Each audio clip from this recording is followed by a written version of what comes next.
Selamat datang di channel Di Luar Nalar coy. Kali ini GW bakal bahas pembantaian penduduk Pulau Formosa Taiwan oleh pemerintah nasionalis China.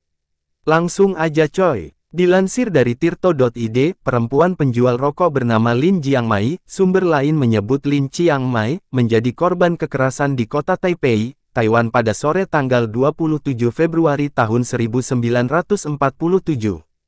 Kepalanya dipukul popor oleh pegawai Biro Monopoli Tembakau dan Alkohol karena melawan saat dagangannya, yang dianggap hasil selundupan, disita. Jika Anda menyita semuanya, kata Lin, dikutip dari China Journal, saya tidak akan bisa makan. Beberapa jam sebelumnya, sekitar pukul 11, Biro mendengar kabar tentang kapal pengangkut berpeti-peti rokok dan korek api ilegal mendarat di pelabuhan Danshui, sebelah utara Taipei. Rokok dan korek api adalah komoditas yang dimonopoli oleh pemerintah nasionalis Kuomintang. Hanya pedagang berizin yang boleh menjualnya. Sebuah tim lantas dikirim, berharap menangkap basah transaksi itu. Tapi mereka tak menemukan apapun kecuali Lin yang tengah berjualan rokok di luar kedai teh. Lin yang menangis setelah dipukul menyedot perhatian orang di sekelilingnya. Warga yang marah meminta barang dagangan janda beranak dua itu dikembalikan. Salah satu petugas yang panik menembak ke arah kerumunan. Chen Wenxi, yang tengah berdiri di sekitar tempat kejadian, tertembak dan tewas. Chen memang satu-satunya yang terbunuh saat itu, tapi korban-korban lain berjatuhan setelahnya. Lin, dan siapapun yang ada di sana, tak akan mengira bahwa apa yang terjadi hari itu akan memantik serangkaian kekerasan yang bertahan sampai lebih dari 4 dekade. Peristiwa itu dimulai keesokan harinya, tanggal 28 Februari tahun 1947, tepat 75 tahun lalu. Peristiwa ini kemudian dikenal dengan nama, Insiden Tanggal 28 Februari, atau Pembunuhan Massal Tanggal 28 Februari, atau Insiden 228. Ribuan nyawa menghilang, kabar tentang pemukulan dan penembakan menyebar cepat ke seluruh Taiwan. Pada tanggal 28 Februari pagi, di gedung Biro Monopoli, kerumunan berjumlah 2.000 orang menuntut si penembak dieksekusi dan Direktur Biro mengundurkan diri. Di tempat terpisah, dua petugas biro yang tengah memeriksa seorang pedagang dipukuli sampai mati ketika terpergok kerumunan lain. Massa kemudian bergerak ke kantor Gubernur Chen Yi untuk menyampaikan tuntutan reformasi Biro Monopoli. George Kerr, diplomat Amerika Serikat untuk Taiwan yang menyaksikan langsung peristiwa ini dan mendokumentasikannya dalam Formosa Betrayed, The Definitive First-Hand Account of Modern Taiwan's Founding Tragedy, 2017 mengatakan tanpa aba-aba berondongan peluru dari atas gerbang kantor membubarkan kerumunan dan menewaskan beberapa orang. Penembakan ini memicu kemarahan warga Taiwan kepada semua orang Cina daratan. Banyak yang dipukuli, mobil-mobil dibakar, beberapa kantor dan kediaman pejabat rendahan dirusak dan isinya diangkut keluar lalu dibakar. Selama beberapa pekan setelah insiden tanggal 28 Februari sebagian besar wilayah Taiwan telah dikuasai warga sipil. Mereka membentuk komite penyelesaian yang secara formal menuntut 32 tuntutan kepada pemerintah seperti otonomi yang lebih besar, pemilihan umum yang bebas, dan pemberantasan korupsi. Protes telah berubah menjadi pemberontakan rakyat terhadap pemerintah. Melihat keadaan yang tak terkendali, kalangan atas Taiwan, termasuk kaum pengusaha dan tokoh masyarakat, berusaha berunding dengan gubernur. Namun sebagian besar dari mereka malah ditangkap dan dieksekusi. Ketika itu di Taiwan hanya ada sekitar 10.000 polisi. Jumlah tersebut terlalu kecil untuk memadamkan api pemberontakan. Akhirnya, pada tanggal 7 Maret pasukan yang besar datang dari Cina daratan. Menurut laporan New York Times pada tanggal 29 Maret segera setelah mendarat, mereka langsung memberondong siapapun yang ada di hadapan. Beberapa kasus kekerasan seperti mutilasi, pemerkosaan, dan penjarahan rumah dan gedung-gedung juga terjadi. Ketika keadaan sudah mulai stabil di penghujung Maret, puluhan ribu penduduk Taiwan diperkirakan terbunuh atau menghilang. Suara yang dibungkam konteks politik Taiwan penting dibahas agar rangkaian peristiwa ini semakin dapat dipahami dengan jelas.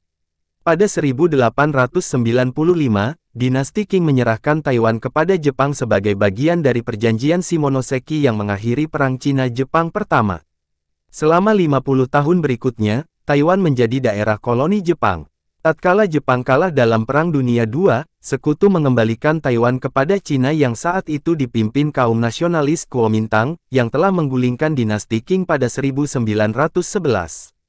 Bulan Oktober tahun 1945, Taiwan menjadi bagian dari Republik Cina yang dipimpin Chiang Kai-shek dan Chen Yi ditunjuk sebagai gubernur.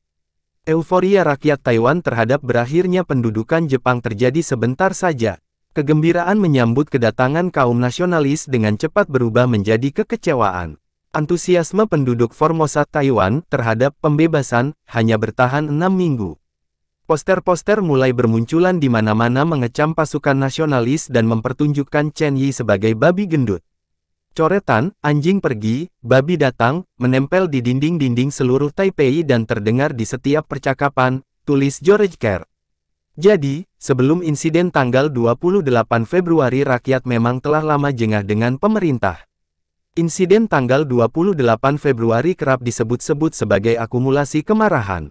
Setelah insiden 228, pasukan nasionalis mulai mundur atau melarikan diri dari Cina daratan ke Taiwan karena kalah dari kaum komunis pimpinan Mao Zedong dalam Perang Saudara Cina dan benar-benar terusir pada akhir 1949. Untuk mengamankan wilayah tersisa, pada awal Mei tahun 1949, nasionalis Cina memberlakukan darurat militer di Taiwan. Pemerintahan nasionalis Chiang Kai-shek, atas nama keamanan dan stabilitas, membatasi hak-hak sipil warga secara ketat. Periode ini dikenal dengan sebutan teror putih. Suasana ketakutan sengaja diciptakan polisi rahasia Komando Garnisun. Mereka menahan dan menghukum orang-orang yang dianggap mengancam keamanan dan ketertiban.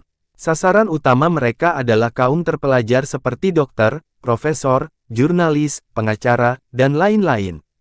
Juga termasuk mereka yang dianggap bersimpati terhadap komunis. Selama teror putih, kasus-kasus yang diperkarakan pengadilan militer lebih dari 10.000. Para intelektual, seperti diungkap Sylvia Lee Chunlin dalam Representing Atrocity in Taiwan, The 2/28 Incident and White Terror in Fiction and Film, 2007 kerap dituduh subversif hanya karena terlibat dalam kelompok membaca dan diskusi. Secara kronologis, insiden 228 memang tidak termasuk ke dalam teror putih, namun kerap disebut sebagai katalisatornya. Pemerintah nasionalis tak ingin pemberontakan berulang di kemudian hari. Jaringan mata-mata Komando Garnisun yang tersebar di mana-mana, bahkan sampai ke luar negeri, membuat masyarakat Taiwan tak berani membicarakan pengalaman mereka mengenai insiden tanggal 28 Februari dan selamat teror putih. Seperti yang ditulis Amy Bewang dalam Washington Post tanggal 28 Februari tahun 2017. Selama hampir 4 dekade, Chiang Kai-shek memerintah lewat darurat militer di Taiwan. Karena hal itu, setiap penyebutan tentang pembunuhan atau lenyapnya orang-orang menjadi terlarang. Dari Taipei di utara sampai ke Kaohsiung di ujung selatan pulau, anggota keluarga yang lenyap tak pernah diucapkan, bahkan sewaktu hukum darurat militer dicabut pada 1987, budaya diam tetap ada. Mungkin bukan kebetulan jika sutradara Hou Xiaoxian dalam A City of Sadness 1989, film yang berkisah tentang keluarga Taiwan dalam pusaran insiden tanggal 28 Februari dan teror putih, menciptakan karakter utama Wen Qing, Tony Leung, yang tuli serta bisu. Kebisuan Wen Qing adalah metafora diamnya rakyat Taiwan selama 4 dekade. Perlahan memang muncul secercah harapan. Banyak orang semakin lantang bicara soal ini tanpa lagi terbebani rasa takut. Pemerintahnya pun, alih-alih mengingkari terjadinya pembantaian bahkan membenarkannya, telah bersikap terbuka. Tahun 2007 lalu, Presiden Taiwan Chen Shui-bian mengatakan Chiang Kai-shek yang telah meninggal harus diadili. Tahun lalu, Presiden Taiwan Tsai Ing-wen mengatakan, berkat kerja keras berbagai pihak, pemerintah kini dapat dengan tegas mengatakan bahwa sejarah peristiwa 228 bukan lagi hal tabu, dan pandangan penduduk asli terhadap peristiwa tersebut tidak akan lagi diacuhkan. Sikap ini tentu patut ditiru pemerintah manapun yang di masa lalu pernah melakukan hal serupa terhadap rakyatnya. Terima kasih sudah menonton coy, semoga hidup kalian selalu menyenangkan, jangan lupa di-share coy.